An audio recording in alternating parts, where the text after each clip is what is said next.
The city of Johnston was incorporated in 1969 with a group of citizens who wanted to have their own identity, and steadily grown since then.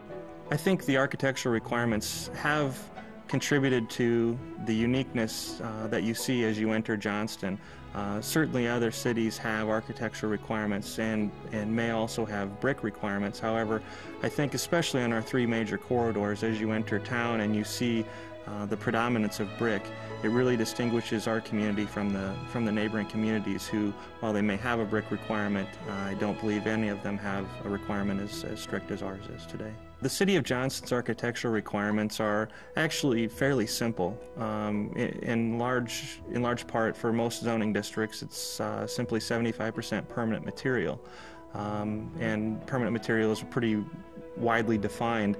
However, in certain corridors, the corridors we've sort of defined as the main corridors in and through town, the council has established specifically a brick requirement that requires 50% of all buildings within 300 feet facing those streets to be 50% brick. And they have really stuck to the fact that that requirement is brick specifically, not any other type of stone or masonry product. That has really helped set a unique and warm feeling as you drive down the road. I think because of the simplicity of our ordinance, we haven't had much trouble enforcing it. It really is literally about 3 pages, and as ordinance writing goes, those tend to get lengthy. But we've tried to keep it simple. We've tried to keep it concise. We don't have too many issues of interpretation other than how do you define brick, and we've been very strict in how we define it. Brick is clay-fired brick of a standard size. We're not requiring a specific type of architecture, so there's a lot of architectural design and changes that happen from building to building, but the use of brick helps to maintain a consistent appearance as you drive down those major corridors. We've actually had developers who have come into the City of Johnston and as part of a PUD zoning district that was specific to their project asked that our brick requirement, 50% brick requirement, be applied to their entire subdivision, not just the portion of which that was adjacent to our major arterial.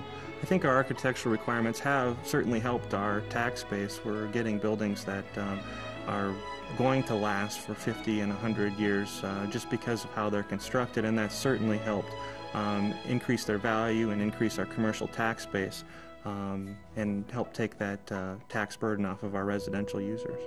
I think there are businesses and residents who move to Johnston and they want to see the permanence of the buildings. They want to see that higher requirement for the architectural standards, and that's why they choose to live, work, and build their businesses within the City of Johnston.